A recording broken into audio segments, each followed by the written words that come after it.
welcome back to my channel, or welcome if you're new. Today's video is my Christmas decorate with me video. I'm so excited to share this with you. I'm gonna be sharing, of course, our decor. I actually don't have a ton of Christmas decor. We live in a small space, so I try to kind of keep it minimal and just use a few things that like make a big impact. I did a whole video where I shared like how to decorate in a small space, and I will link that up here in the cards. That way, if you wanna watch that, you can. Also in this video, I'm gonna be sharing with you how you can make any tree into a pre-lit Christmas tree. So if you have a tree that isn't pre-lit, or if you have a tree that is pre-lit, but the lights are starting to burn out and it's getting to where it's like almost impossible to go through and change out bulb by bulb the ones that aren't working, I'm gonna show you how you can completely light a tree and make it to where it's essentially a pre-lit tree that you don't ever have to take the lights off of. So in future years, you don't have to relight the tree every single time, which we all know is a pain in the butt. So for starters, I'm gonna have to rearrange my living room a bit to make room for a tree. I think I'm gonna put the tree back in that corner there. So I'll have to rearrange to make a spot for that. Also, we will be turning on the Christmas music for this, of course, and I will have Christmas music playing for you guys while I'm decorating. I'm gonna be listening to the Glee Christmas album, or albums, collection, whatever, from the show Glee. If you guys watch that show, you'll know their Christmas music is so, so good.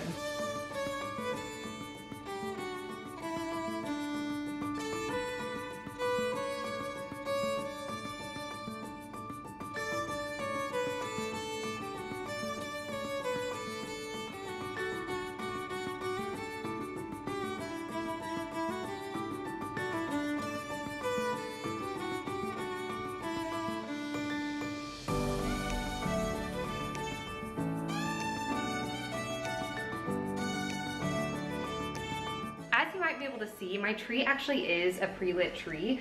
However, there's so many lights on it that are burnt out that at this point, it's just easier for me to take all these lights off and start fresh. So that's what I'm gonna do. And I'm gonna show you how I light it in a way that's gonna make it look really full of lights and also make it possible for me to keep the lights on year after year. So I don't have to throw out this tree just because the lights are burnt out.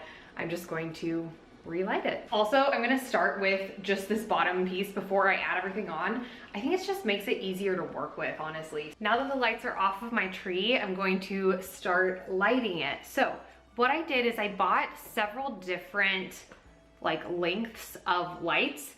I bought a bunch of the 100. I just Googled like how many lights you need for, I think this is a 6-foot tree. I literally just Googled like how many and I bought that many.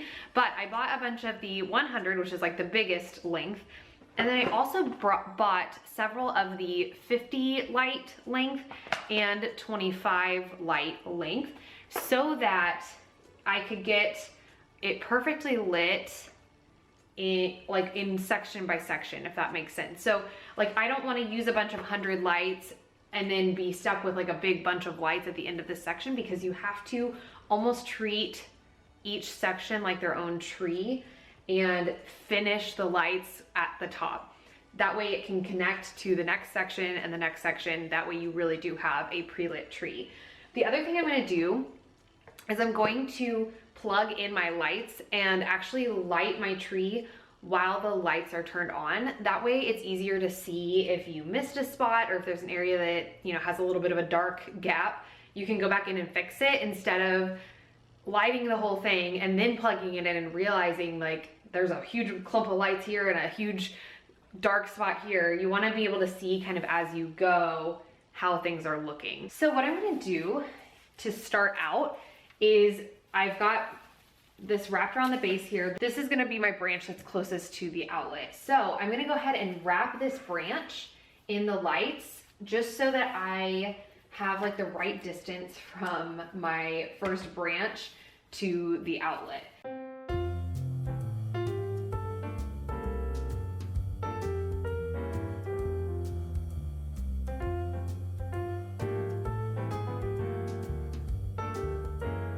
Okay, now that my first branch is done, I am ready to continue on with the rest of the tree, and I'll start with kind of my end here and wrap around that way. So what I do in terms of wrapping my tree and lights is I go around like each branch and I kind of wrap each individual branch. Now, depending on how bright and lit you like your tree, you can skip a branch, but I like my tree like very, very well lit, so I wrap it around almost every single branch. And then you kind of take it from the base, wrap around every branch, whatever, and then take it back to the base. And then you take it to the next one and then back to the base. And that way there won't end up being any like dark spots back here where the lights like travel over. You don't have the cord traveling over where it's visible. So you always wrap around and then take it back, wrap around, take it back the whole way around the tree.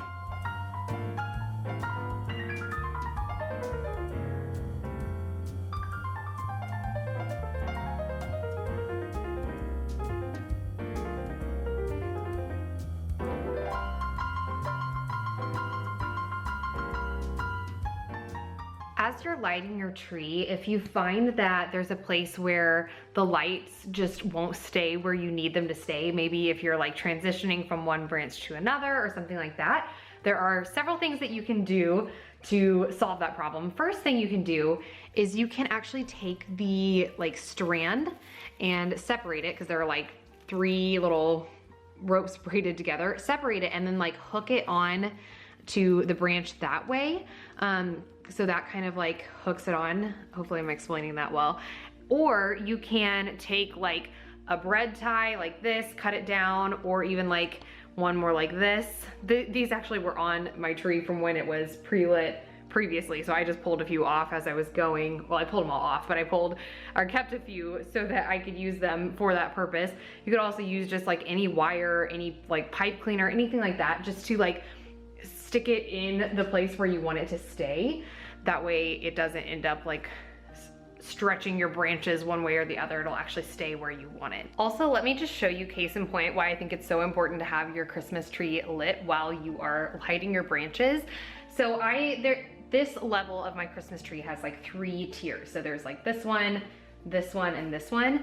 So I thought I was already ready for the top tier. So I started lighting these 2 branches here on top. And as I was going, I realized I had completely missed this branch right here and this one back here on the middle level. If I hadn't had my lights on, I probably wouldn't have caught that until way after the fact, and it would have been too late to really try to fix it. So now I can actually take it down and go back and fix those 2 areas, whereas if I had not had them on, it would have been too late. I'm so close to being done with this bottom section, but there's literally 1 branch left and I'm at the end of my strand of lights, which is why I bought some of the really short little strands. This is a 25 light strand, and so that's what I'm going to use here at the end, so that I'm not carrying on a strand of lights from one section to the next section. So I'm going to use this. If I have any excess, I'll just wrap it kind of around the trunk or whatever you want to call it of my little fake tree, maybe pull it out to some areas I notice are a little bit dark, but that's basically what I'm going to do with this last little section. But ultimately you want to make sure that the end of it ends up kind of right here, so you can then connect it to your next section once you get that lit. Okay, just kidding. I had to pull out my box of 50 lights because I didn't even think about this, but the one that only has 25 lights is like for the top of the tree. Like it doesn't have a connection point to like carry on the extension at the top. So I'm gonna have to do the 50 lights. So I definitely will do what I talked about, where I kind of go down and up the base, or the trunk, I guess you call it, of the tree with the excess lights, because that's just what I'm gonna have to do. I got kind of sick of Christmas music, so I've moved on to watching every Christmas episode of The Office from each season. 10 out of 10 recommend. My tree is now lit.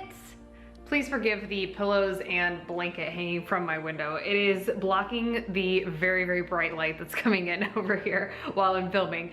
But my tree is done. So, well, not done, but it's lit, which honestly took me way longer than I expected. I didn't film very much of it because honestly, like, who wants to watch me lighting a tree for 3 hours? But now it is time to clean up this mess that I created via my lighting escapade.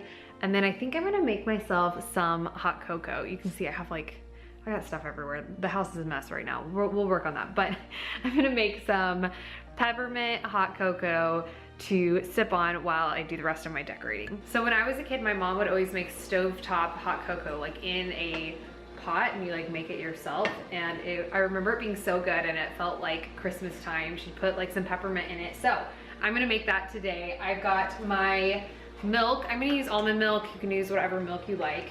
Cocoa powder, sugar, which my sugar's in this thing. Here you go. And then, because it's Christmas time, I got some candy canes and I'm gonna put a candy cane in there and make this like a peppermint hot cocoa. I'm so excited. I've got my heat just set to like medium low. And then I'm gonna add some milk. I'm not gonna make a ton because it's just for my husband and I. So maybe that much. And then wait for your milk to get warm and then you'll add in the sugar and the cocoa powder and our candy cane. I guess I can go ahead and add in the candy cane now. My milk is now warm. It's a little bit pink from the peppermint stick that was in there, but that peppermint stick is pretty well melted. And now I'm gonna add the cocoa powder. This is how much I have left. I'm hoping this is enough. We'll see.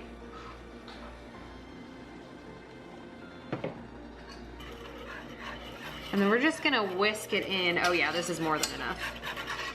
Whisk it in to eliminate any clumps, and then we'll add our sugar. Now that everything's pretty well incorporated, I'm gonna add some sugar. I'm not measuring anything. I'm just going to kind of do this by taste. So I'm just starting with a little bit and then I can add more.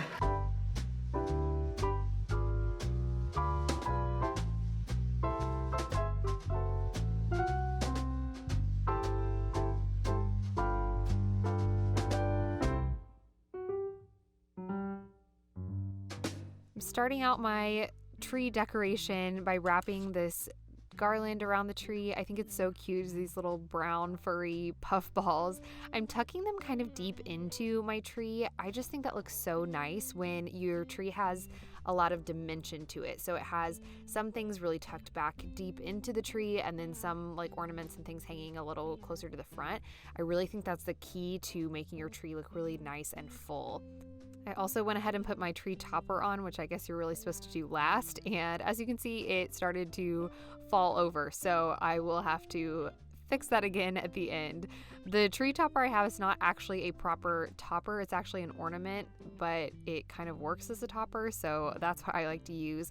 All of my ornaments that you're seeing me use today and that garland that I wrapped around my tree are all from TJ Maxx. I got them all on major like half off or however much off sale after Christmas one year, and I absolutely love them. I love like a kind of winter wonderland, more woodland type theme for my Christmas decor.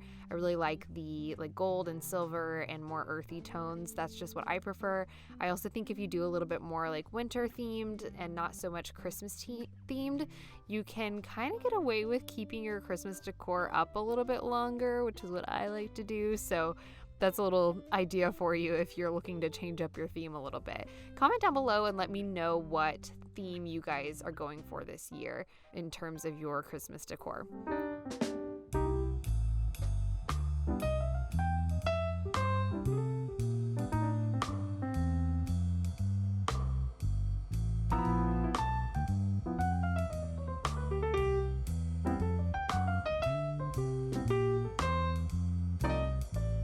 I ended up having extra ornaments that I didn't need to fill up my tree. I didn't decorate that back corner of my tree because there's really no point. It's up against the wall and nobody can see it. So I had leftover ornaments. I wish I had some kind of a hurricane type of vase to put them in because I think that could be really cute for decor, but I don't have anything. I might keep my eye out for something along those lines over the next few weeks.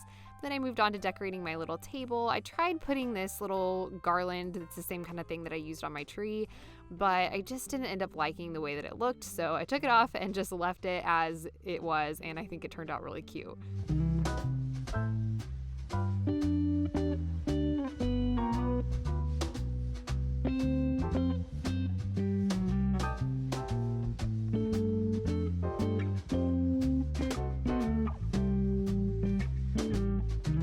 Alrighty, you guys, this will be the end of today's Christmas Decorate With Me video. I hope you guys enjoyed. I hope this gave you some inspiration if you are getting ready to decorate your home for Christmas time. If you did enjoy, make sure that you like this video, hit that subscribe button if you haven't already, and make sure your notification bell is turned on. That way you don't miss any future videos from me, and I will see you again in the next one. Bye.